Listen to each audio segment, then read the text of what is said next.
This is an invitation to reflect, to connect with the profound meaning behind each tale, and above all, to discover how these ancient stories still illuminate in the present day. Once upon a time, there was a high-class rich man. As he became older, he realized that the suffering of old age was about the same for rich and poor alike. So he gave up his wealth and class position and went into the forest to live as a poor monk. He practiced meditation and developed his mind. He freed himself from unwholesome thoughts and became contented and happy. His peacefulness and friendliness gradually drew 500 followers to his side. At that time, long ago, most monks usually looked pretty serious. But there was one monk who, even though he was quite dignified, always wore at least a little smile. No matter what happened, he never lost this glimmer of inner happiness. And on happy occasions, he had the broadest smile and the warmest laughter of all. Sometimes monks, as well as others, would ask him why he was so happy that he always wore a smile. He chuckled and said, "If I told you, you wouldn't believe me. And if you thought I spoke a lie, it would be a dishonor to my master." The wise old master knew the source of the happiness that could not be wiped from his face. He made this happiest monk his #1 assistant. One year, after the rainy season, the old monk and his 500 followers went to the city. The king permitted them to live in his pleasure garden for the springtime. This king was a good man who took his responsibilities as ruler seriously.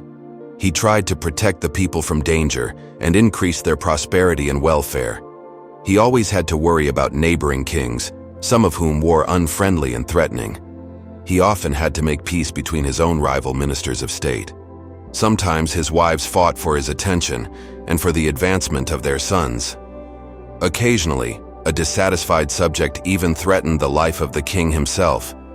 And of course, he had to worry constantly about the finances of the kingdom.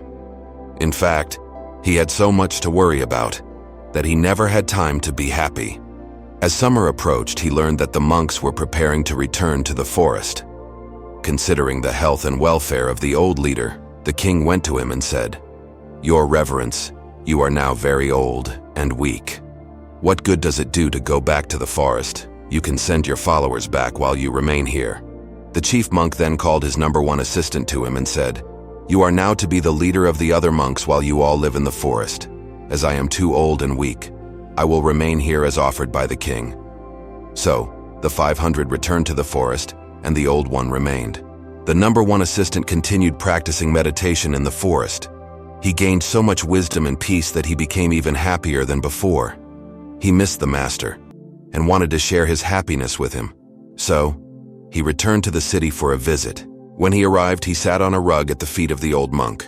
They didn't speak very much, but every so often the #1 assistant would say, "What happiness, oh, what happiness." Then the king came to visit. He paid his respects to the chief monk. However, the one from the forest just kept saying, "What happiness, oh, what happiness." He did not even stop to greet the king and show proper respect. This disturbed him, and he thought, "With all my worries, as busy as I am looking after the kingdom, I take time out for a visit, and this monk does not respect me enough to even recognize me. How insulting."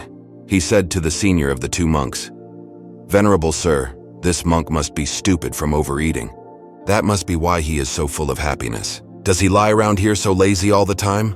The head monk replied, "O king, have patience, and I will tell you the source of his happiness. Not many know it.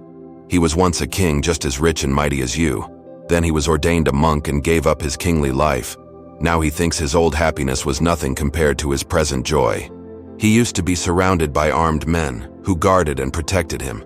Now, sitting alone in the forest with nothing to fear, he has no need for armed guards. He has given up the burden of worrying about wealth that has to be protected. Instead, free of the worry of wealth and the fear of power, his wisdom protects himself and others. He advances in meditation to such inner peace that he cannot keep from saying, 'What happiness, oh, what happiness!'" The king understood at once. Hearing the story of the happy monk made him feel at peace. He stayed for a while and received advice from both of them. Then he honored them and returned to the palace. Later, the happy monk, who once had been a king, paid his respects to his master and returned to the lovely forest. The old chief monk lived out the remainder of his life, died, and was reborn in a high heaven world. If you found inspiration in today's story, remember to hit that like button and subscribe for more tales of wisdom from the realms of Zen. Until next time.